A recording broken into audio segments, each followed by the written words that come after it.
이 아시아 끝에 있는 이 한국이라고 하는 작은 나라를 세상의 사람들이 잘 몰랐다가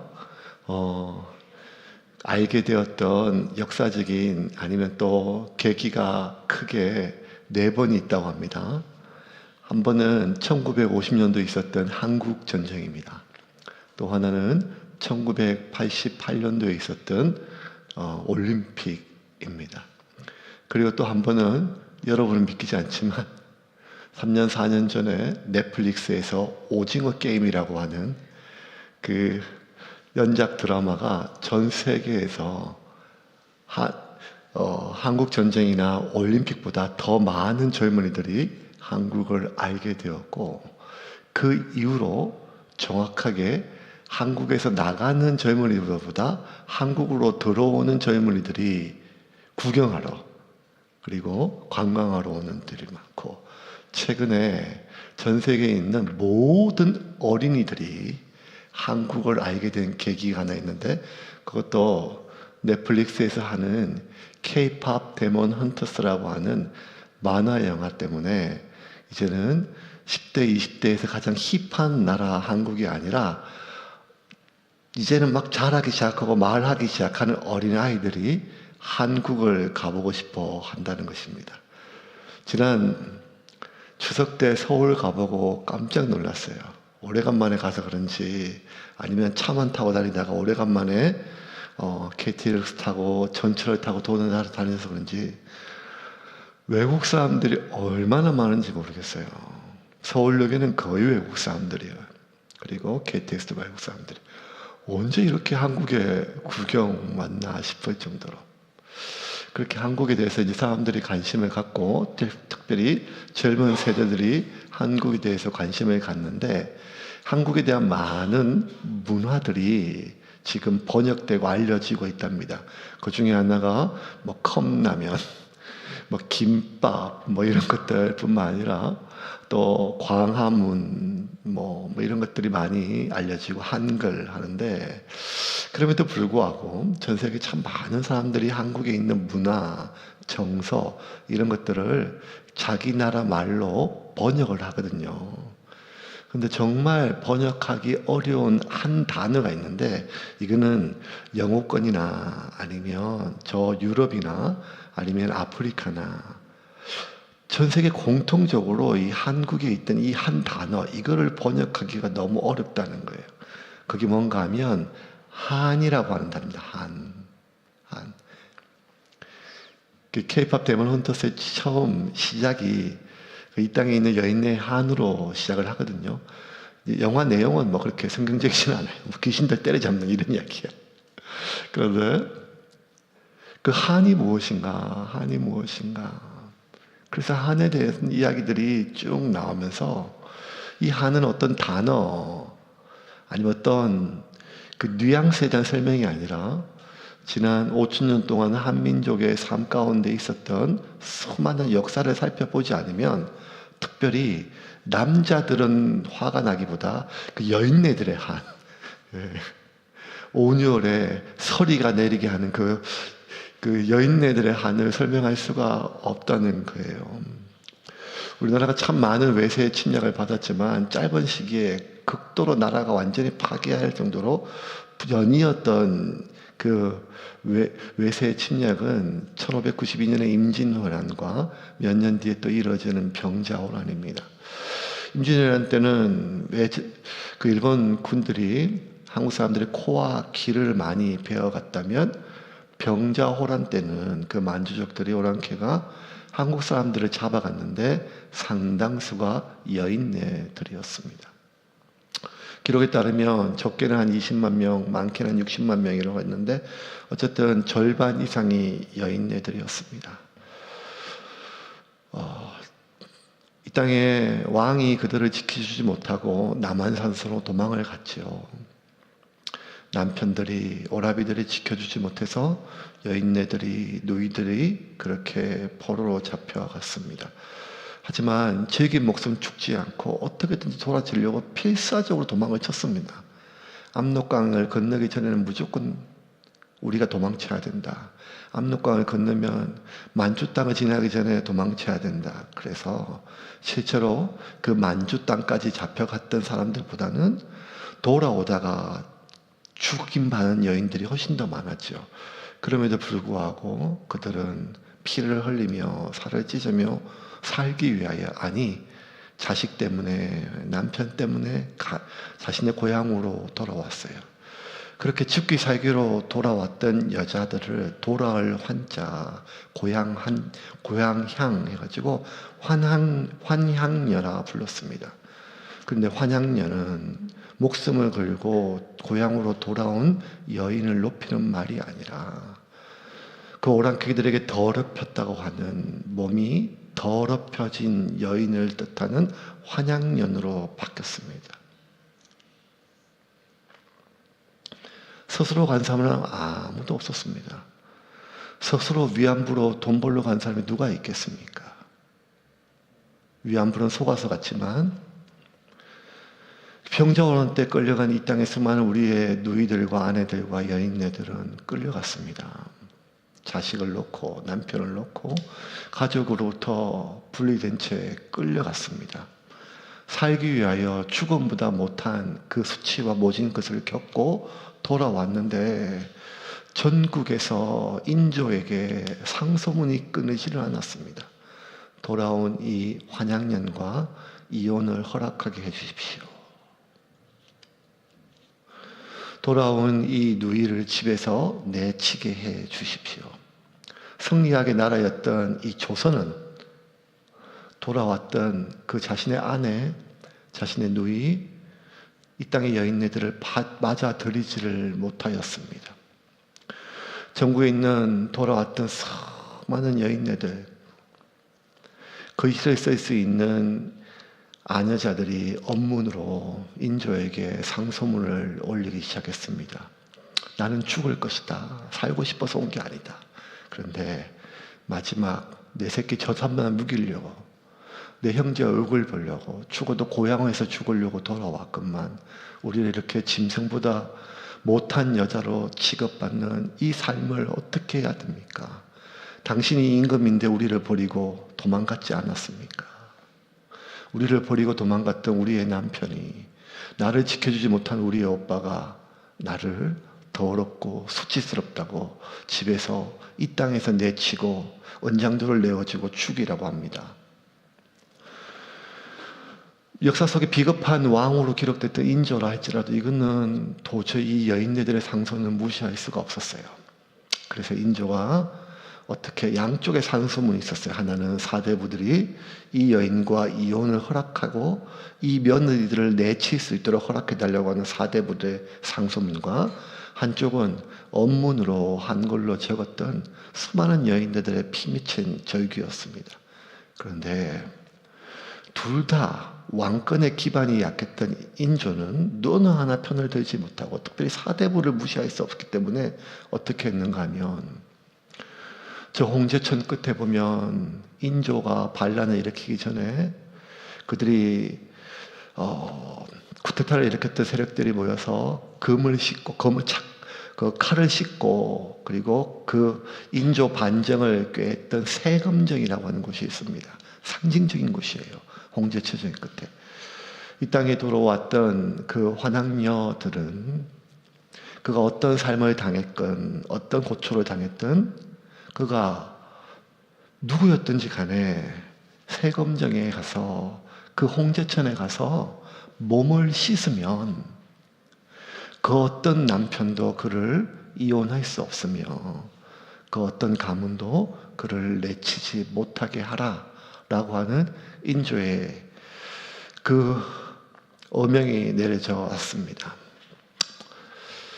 그 말을 듣고 수많은 여인들이 그 세검정으로 가서 자신의 몸을 씻었습니다.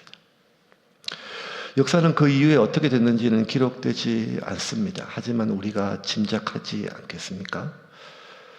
그렇게 목숨을 걸고 돌아왔던 아내를, 누이를 환양녀라고 내쳤던 이 땅의 사내들이 그 세검정에서 몸을 씻었다고 그들을 받아줬을 리는 없을 것입니다. 하지만 그럼에도 불구하고 그 여인네들은 그 세검정에서 추운 겨울날 몸을 씻으면서 이 자신의 삶에 묻어있는 그 피를, 더러움을, 수치를 씻어내려고 몸부림을 쳤을 것입니다. 아무리 씻어도 그들 가슴 속에 있었던 한은 씻겨질 수가 없지요. 이 한이란 것은 단순한 분노가 아닙니다.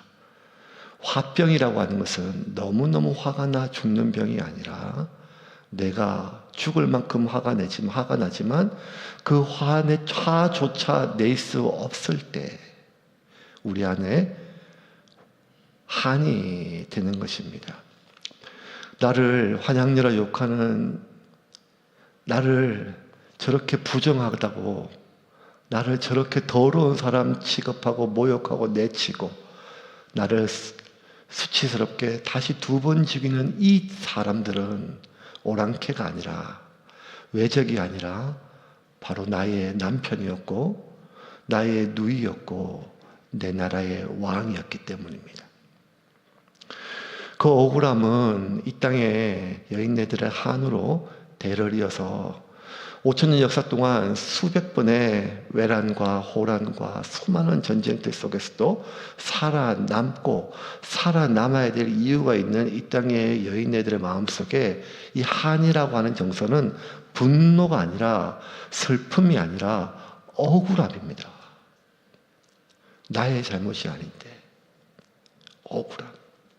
그 억울함은 결국 사람의 몸을 죽이는 것이 아니라 마음과 영혼을 죽이지요. 그래서 아무리 슬퍼도, 아무리 화가 나도, 아무리 아파도, 가난해도, 힘들어도, 눈물이 나지 않는 사람이라 할지라도 억울한 만큼은 견딜 수가 없어 눈물을 흘리게 됩니다.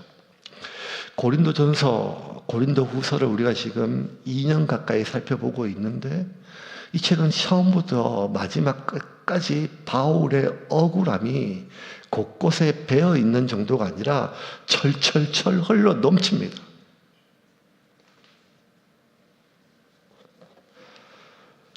설교 준비를 하면 할수록, 이거 지난주 내가 설교한 거예요.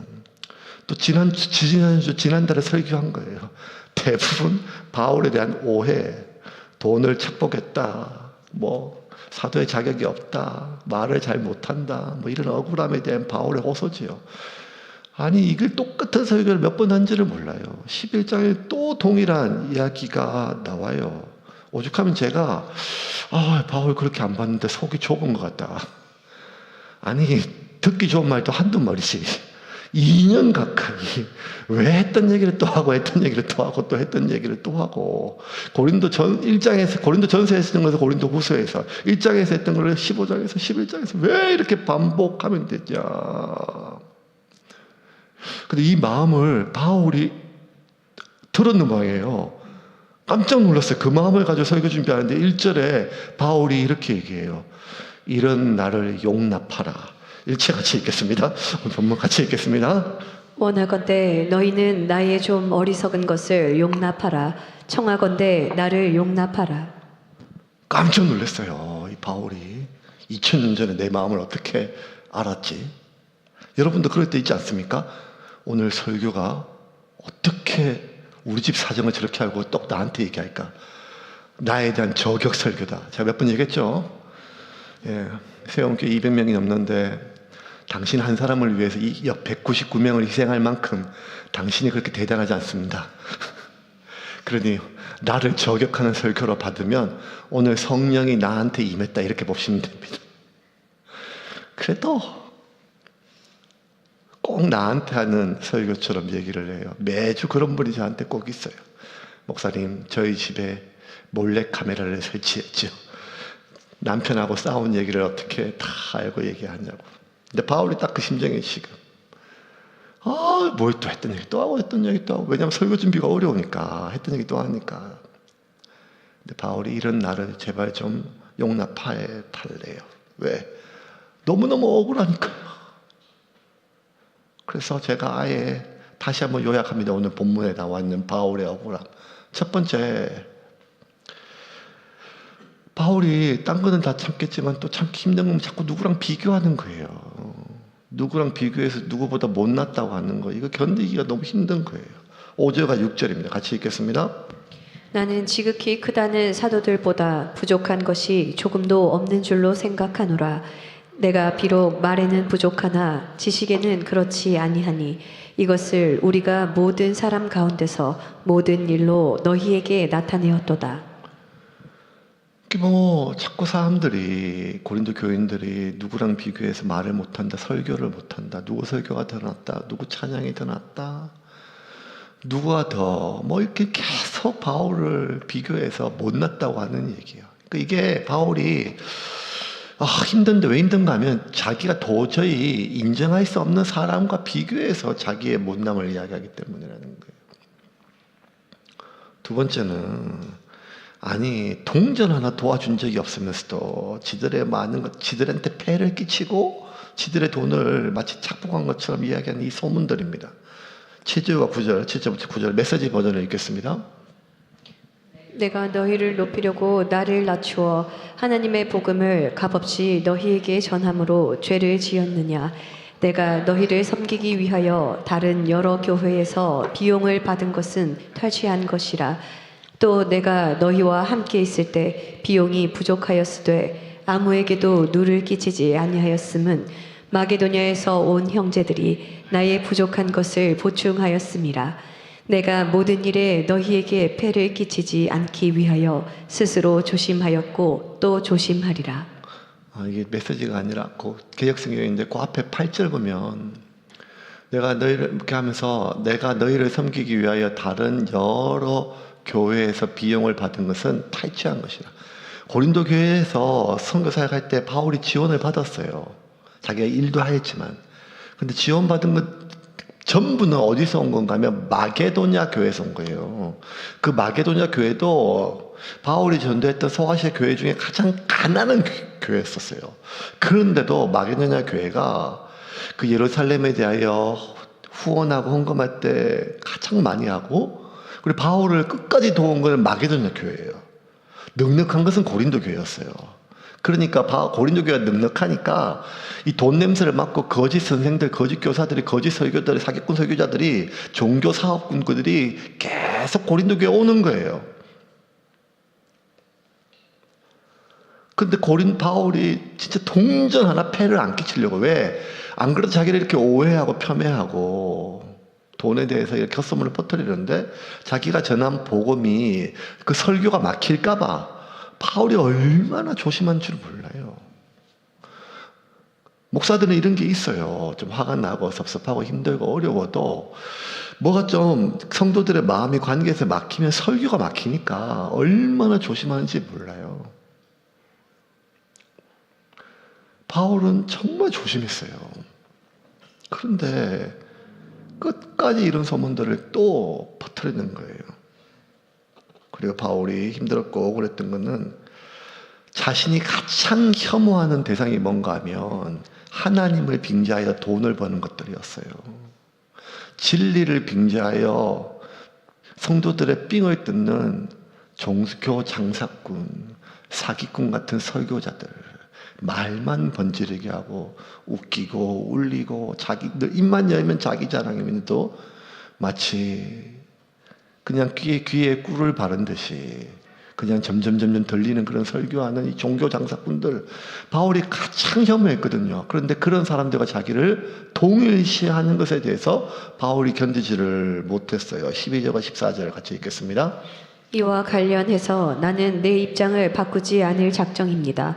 여러분의 돈을 받느니 차라리 죽는 편을 택하겠습니다.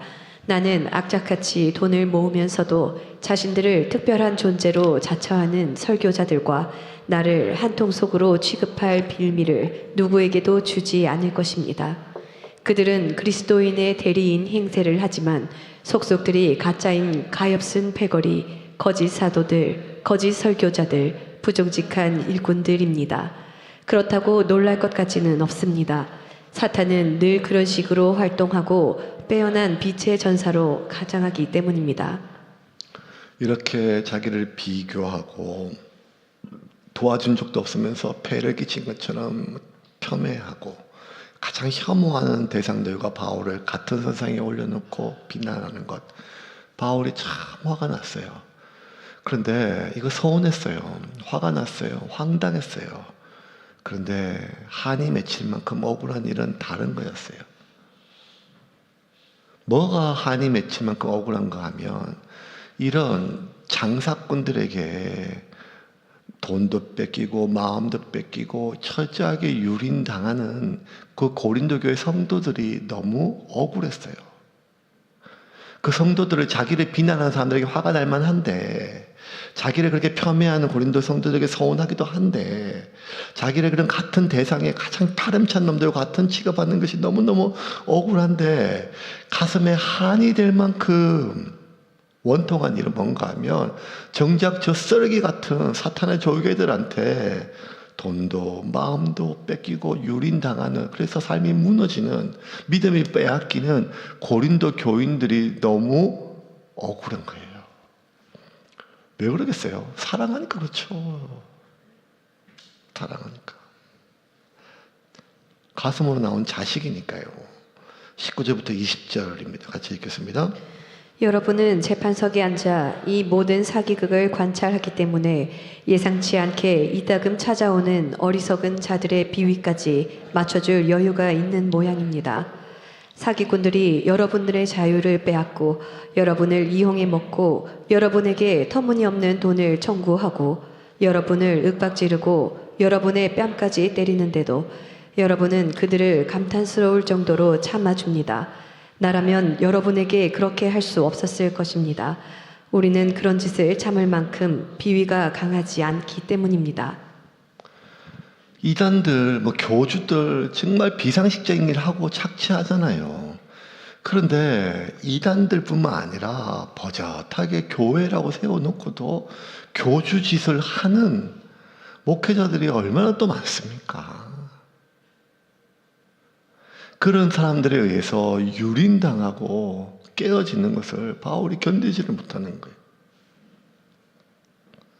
그리고 바울이 더 기가 막힌 것은 이런 거짓 선지자들, 설교 장사꾼들에게 그 번지르한 말에 속아서 바울은 어떻게든지 이 고린도 교인들을 말씀으로 진리로 잘 준비해서 거룩하고 정결한 그리스도의 신부로 만들려고, 그래서 어떻게든지 예수님께 중매하는 마음으로 그렇게 그리스도의 신부로 준비하려고 자기는 아무리 힘들고 깨어지고 부서져도 어떻게든지 고린도 교인들만큼 상처받지 않고 온전히 말씀으로 거룩하고 정결하고 순결하게 준비하려고 했는데, 이 고린도 교인들이 이 거짓 설교자들의 꿰매 넘어 바울이 전했던 진리마저 부정한 채 그 거짓되고 변질된 복음과 말씀에 자신의 영혼과 삶이 파괴되는 것을 바울은 가장 억울하고 원통했습니다.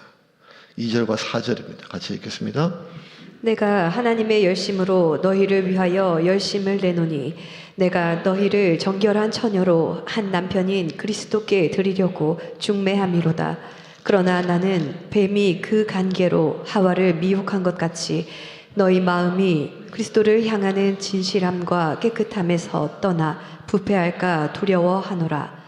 만일 누가 가서 우리가 전파하지 아니한 다른 예수를 전파하거나 혹은 너희가 받지 아니한 다른 영을 받게 하거나 혹은 너희가 받지 아니한 다른 복음을 받게 할 때에는 너희가 잘 용납하는구나. 이게 바울이 가장 억울한 거였어요.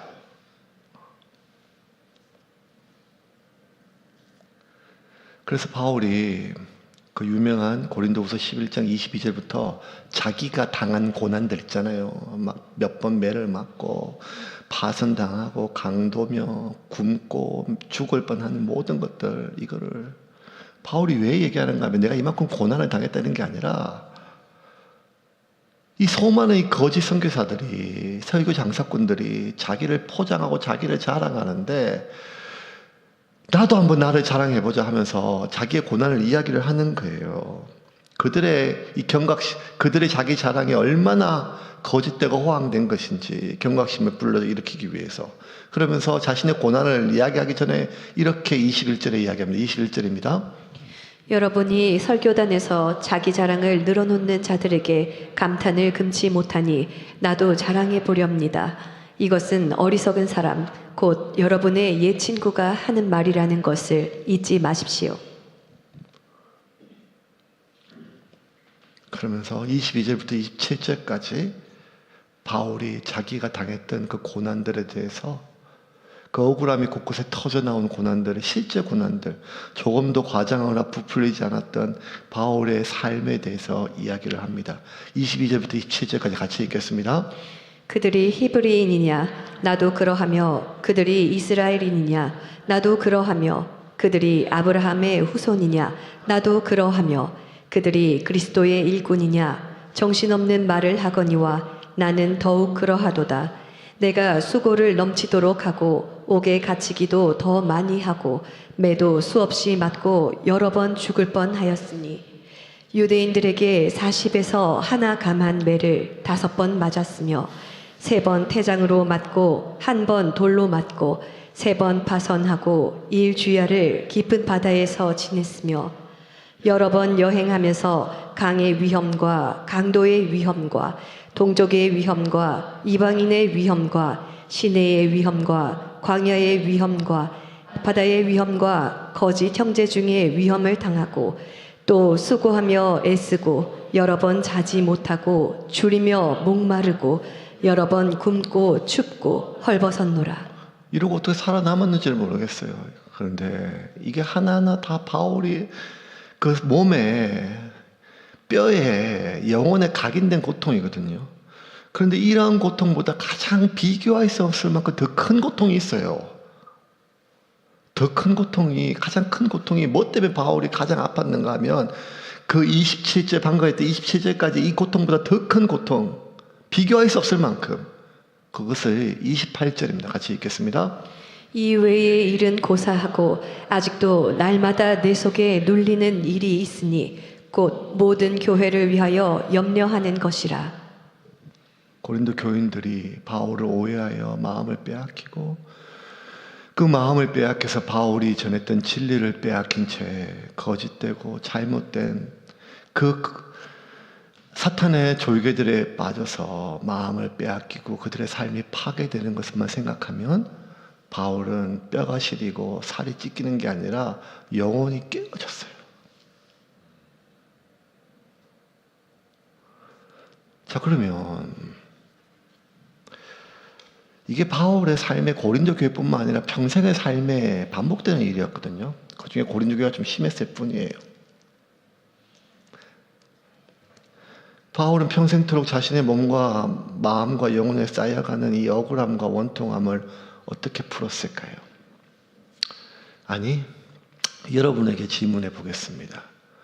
여러분이 지금까지 살면서 수고한 무언가가 있을 거예요. 가장 애를 많이 쓴 것, 내 삶을. 그런데 나의 그 모든 수고와 노력과 인생을 송두리째 부정당했을 때 그 억울함을 여러분은 어떻게 풉니까? 바울은 어떻게 풀었을까요? 우리가 생각할 때 억울함이 풀리는 가장 시원한 방법은 나를 억울하게 만들었던 그 당사자가 지가 나한테 했던 일을 똑같이 당해서 벌을 받는 걸 내가 보는 거야. 그래서 그 벌을 당해가지고 지가 지 잘못을 깨닫고 나한테 눈물을 철철 흘리면서 용서를 구하는 것이 생각만 해도 사이다고, 대충 이런 이야기의 스토리는 아주 조잡하고 스토리 라인이 아주 거지 같아도 가장 인기 있는 아줌마들의 드라마입니다. 지난 40년, 50년, 60년 동안 대한민국의 안방 극장은 이런 류의 사이다가 시청률을 항상 아주 정교한 스토리 라인과 작품성 그거 없어요. 마지막에 김치로 후려치고 뭐 이런 사이다가 있어야 그 지난 모든 회차에 먹먹했고 고구마 먹었던 것들이 뻥뻥 뚫리는 사이다가 있어야겠지요. 그러니까 이 억울함과 원통함을 푸는 가장 좋은 방법은, 우리가 원하는 방법은 그 당사자가 똑같은 일을 당하는 것입니다. 그리고 고통 속에서 자신의 잘못을 깨닫고 뉘우치는 것입니다. 그런데 하나님은 이렇게 전 국민이 원하는 방법으로 바울을 원통함을 풀어주지 않으셨습니다. 하나님의 방법은 달랐습니다. 왜냐하면 그렇게 당사자가 나를 원통하고 억울하게 한맺히게 했던 사람이 똑같은 일을 겪고 힘들고 고통스러워하고 나에게 잘못을 뉘우쳤을 때 어쩌면 그 사람에 대한 분노는 좀 해결될 수 있을지는 몰라요. 그런데 그렇게 분노가 좀 가라앉는다고 그 일로 그 시간 동안 찢어지고 깨어졌던 내 마음과 상처받았던 내 영혼이 썩어들어갔던 내 마음을 회복시킬 수는 없습니다. 그 후련함이.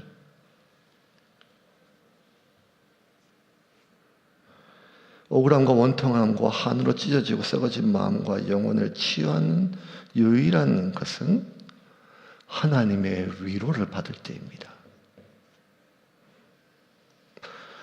바울이 이 꼴도 보기 싫은 인간들에게 이 편지를 사랑은 오래 참고 사랑은 온유하며 내가 너희를 사랑하고 축복하고 너희들은 나의 가장 소중한 자녀들이다 라고 고백할 수 있었던 그 원동력, 이런 원통함과 억울함에도 불구하고 그렇게 이 편지를 쓸 수 있던 이유, 고린도전서는 다분히 이 무지하고 이 황당하고 적반하장인 고린도 교인들을 꾸짖고 훈계하게 하기 위한 책이 고린도전서예요. 그러니까 괜찮아요.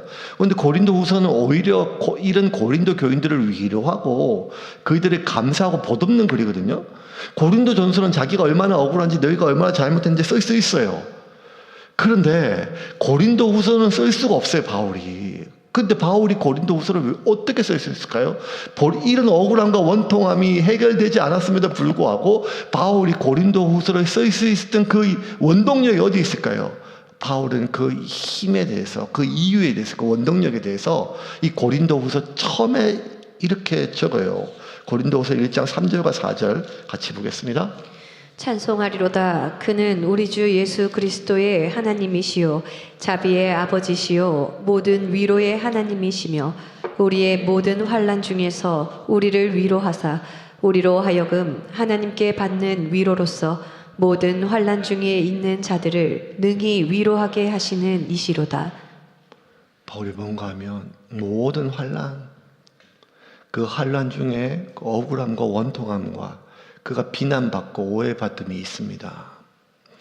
그 모든 환난 중에서 하나님이 어떤 하나님인가 하면 우리 주 예수 그리스도의 하나님이시여 자비의 아버지시여 모든 위로의 하나님. 바울이 하나님을 위로의 하나님이라 그래 지금.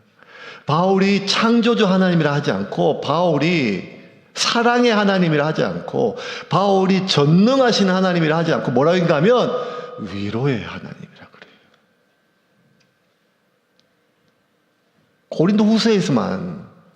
고린도후서에서만 그래요. 바울이 하나님에 대해서 이 편지의 초입에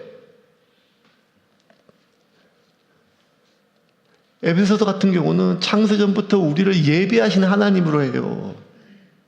우리의 구원을. 그런데 고린도후서에서만 바울이 하나님을 뭐라 부르는가 하면 내 위로의 하나님, 내 아버지 위로의 하나님. 그 하나님께서 우리의 모든 환난 중에서 우리를 위로하사 우리로 하여금 하나님께 받는 위로로서 모든 환난 중에 있는 자들, 그들 중에 바울을 폄훼하고 모욕한 사람 고린도 교회가 들어 있습니다. 그 모든 환난 중에 있는 자들을 능히 위로하게 하시는 이시로다. 그래서 바울의 억울함이 풀려서 원통함이 풀려서가 아니라 자기를 위로하시는 하나님을 만났어요. 그 하나님의 위로를 받으니까 억울함, 원통함이 풀린 게 아니라 치료받았어요. 그 찢어진 마음이, 그 썩어가는 마음이, 그 영혼이. 그러고 보니까 바울이 하나 위로받고 보니까 바울의 그 억울함과 원통함이 있을 때는 보이지 않았던 것들이 하나 보이기 시작했어요. 그게 뭔가 하면 자기 옆에 계신 하나님이에요. 22절과 27절 다시 한번 볼까요? 22절과 27절 바울이 당했던 고난 앞에 있는 거 찍어볼까요? 22절부터 27절까지 같이 읽겠습니다. 그들이 히브리인이냐 나도 그러하며 그들이 이스라엘인이냐 나도 그러하며 그들이 아브라함의 후손이냐 나도 그러하며 그들이 그리스도의 일꾼이냐 정신없는 말을 하거니와 나는 더욱 그러하도다. 내가 수고를 넘치도록 하고 옥에 갇히기도 더 많이 하고 매도 수없이 맞고 여러 번 죽을 뻔하였으니 유대인들에게 40에서 하나 감한 매를 5번 맞았으며 3번 태장으로 맞고 1번 돌로 맞고 3번 파선하고 일주야를 깊은 바다에서 지냈으며 여러 번 여행하면서 강의 위험과 강도의 위험과 동족의 위험과 이방인의 위험과 시내의 위험과 광야의 위험과 바다의 위험과 거짓 형제 중에 위험을 당하고 또 수고하며 애쓰고 여러 번 자지 못하고 줄이며 목마르고 여러 번 굶고 춥고 헐벗었노라. 아니 왜 이렇게까지 하나님 하셨을까? 이게 의문이에요. 그죠? 바울이 예수 믿는 사람 잡아 죽이고 다녔을 때도 스테반 죽였을 때도 바울에게 아무것도 하나님 안 하셨어요. 근데 바울이 예수님 만나고 복음 전하기 위해 자신의 모든 것들을 버리고 오직 마지막 피 한 방울, 마지막 땀 한 방울, 마지막 눈물 한 방울까지 쏟으면서 복음 때문에 예수님 때문에 그렇게 죽기 살기로 사역하고 그렇게 살아가는데도 자기의 피를 짜내고 자신을 갈아 넣어서 하는데도 왜 하나님은 바울을 이렇게 하셨을까요? 이 질문이 바울에게 했던 바울 속에 일어났던 의문이에요.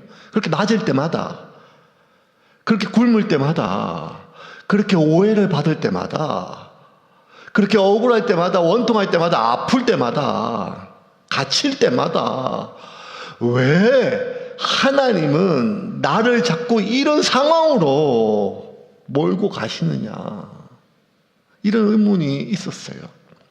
그때는 너무 아프니까요, 너무 추우니까요, 너무 배가 고프니까요, 너무 억울하니까요. 그런데 그 시간이 좀 지나가서 이제 그 시간을 과거의 시점으로 바라보면서 바울이 이 편지를 적으면서 보니까 또 하나 바울 속에 나와 있는 의문이 하나 또 있는 게 그게 뭔가 하면, 그런데 신기하다, 어떻게 내가 안 죽고 살아있지? 그렇게 맞았는데, 그렇게 물에 빠졌는데, 그렇게 굶었는데, 심지어 죽었었는데 어떻게 내가 이렇게 살아있지? 어떻게 내가 지금까지 굶어 죽지 않았지? 보니까 마게도냐 교인 같은 성도들이 있었던 거예요. 마게도냐 교회 같은 교회들이 있었던 거예요. 힘을 다하여 바울을 먹이고 돕고 섬겼던. 그런데 그게 되돌아보면, 아니 진짜 그들은 나보다 찢어지게 가난한 이들이었는데 그들이 어떻게 그럴 수가 있지? 인간은 다 똑같은데. 바울이 깨달았어요. 하나님이 마게도냐 성도들을 통하여 나를 먹이셨구나. 하나님이 마게도냐 교회를 통하여 나의 필요를 채우셨구나. 그 수많은 강도들의 죽임 위험 앞에서도 하나님이, 그때는 내가 보이지 않았지만 그 강도의 자리에, 그 배가 파선하는 자리에, 그 추웠던 그 자리에 하나님이 나와 함께 계셔서 나를 지키시고 보호하셔서 그 손으로 나를 다 보호하고 계셨음을 바울이 지나갔을 때, 언제 자기를 위로하시는 하나님을 만났을 때, 위로를 통하여 그 마음에 있는 원통함과 억울함이 치료되었을 때 그의 눈이 열려 그와 함께 하신 하나님을 볼 수가 있었어요.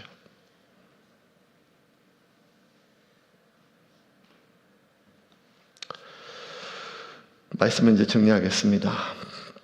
바울이 그의 유언이 우리가 아는 것처럼 디모데 후서잖아요. 바울이 마지막 썼던 유언으로 썼던 책입니다.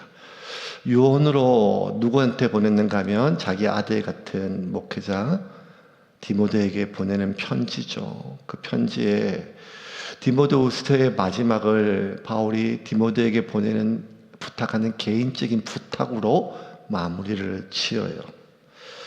그 평생의 선교와 목회의 마지막 결론들, 그리고 아들과 같은 디모데에게 개인적인 부탁은 이렇게 시작해. 마지막 단락은 9절과 10절 같이 읽겠습니다. 너는 어서 속히 내게로 오라. 데마는 이 세상을 사랑하여 나를 버리고 데살로니가로 갔고, 그레스게는 갈라디아로, 디도는 달마디아로 갔고.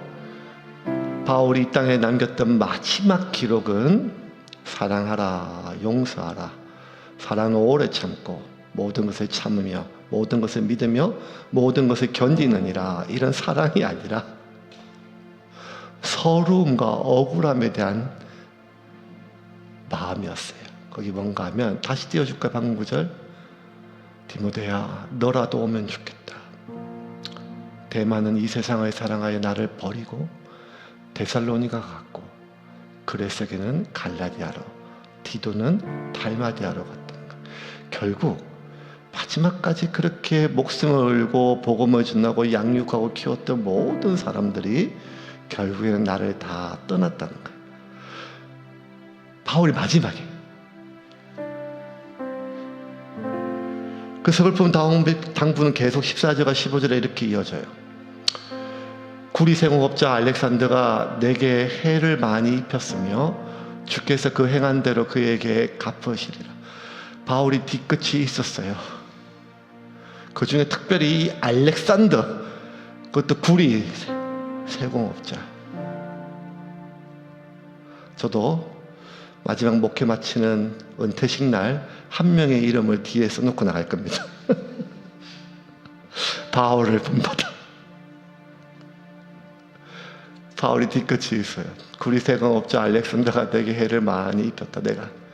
근데 이 사람 그거 해 입혀서 이놈은 진짜 나쁜 놈이다라고 일러주는 게 아니라 그 교회에서 지금 디모데가 목회를 하고 있거든요. 그래서 주께서 그에게 행하신 대로 갚으시리니 너도 그를 주의하라. 그가 우리 말을 심히 대적하였느니라. 그리고 마지막 이 한 구절 남기고 끝을 내요. 그 16절과 17절입니다. 같이 읽겠습니다. 내가 처음 변명할 때에 나와 함께한 자가 하나도 없고 다 나를 버렸으나 그들에게 허물을 돌리지 않기를 원하노라. 주께서 내 곁에 서서 나에게 힘을 주심은 나로 말미암아 선포된 말씀이 온전히 전파되어 모든 이방인이 듣게 하려 하심이니 내가 사자의 입에서 건짐을 받았느니라. 바울의 결론은 이거였어요. 그 평생의 선교의 결론, 그 평생의 목회의 결론, 그 최선을 다한 자신을 갈아 넣었던 목회와 결론이 뭔가 하면 나와 함께하는 자가 하나도 없고 다 나를 버렸다는 거예요. 이것까지 예수님을 닮았어요. 목회 실패했어요. 그런데 바울은 그들에 대한 원망을 가지고 죽지 않았어요. 오히려 그들에게 허물을 돌리지 않게 축복할 수 있었어요. 왜? 주께서 다 나를 버리고 다 나를 떠났지만 주께서 내 곁에 서서 나에게 힘을 주셨기 때문에. 그러면 됐어요, 바울은. 그러면 됐다니까요.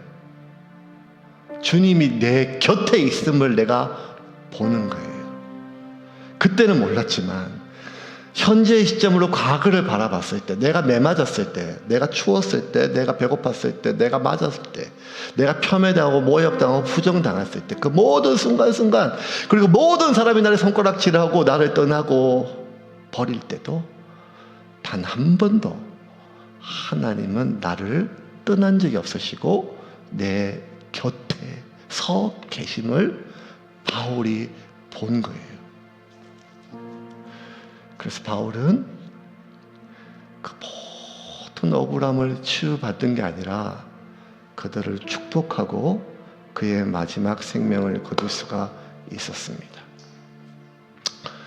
사랑하는 여러분, 여러분이 섬기는 사람이 여러분의 선원이라 혹은 마음에 품고 기도하는 여러분이 전도한 아니면 여러분이 키우는 자녀 그 누구를 할지라도 여러분, 우리는 결국 예수님 닮은 삶을 살아야 될 것인데 우리의 삶의 끝이 하나님의 은혜 가운데 보호받고 아프지 않고 외롭지 않고 많은 사람의 축복 속에 내 삶이 인정받고 갈 수 있으면 좋겠죠. 저도 그걸 바라고 여러분의 삶이 그랬으면 좋겠습니다.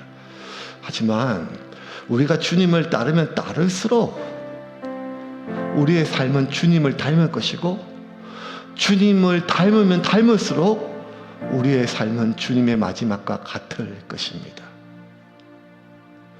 우리는 죽을 때까지 억울한 일을 당할 것입니다.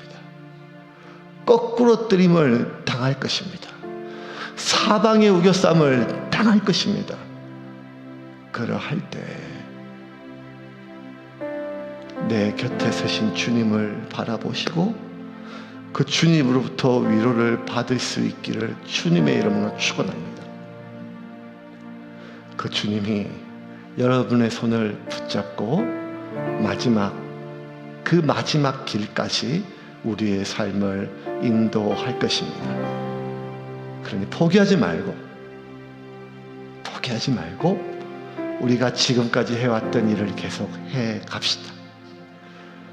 여전히 전도하고 여전히 기도해주고 여전히 사랑해주고 여전히 용서해주고 여전히 내가 나쁜 사람이 되어주고 여전히 그의 영혼을 위하여 축복하며 기도하며 살아가는 저와 세움교회가 되기를 주님의 이름으로 축원합니다.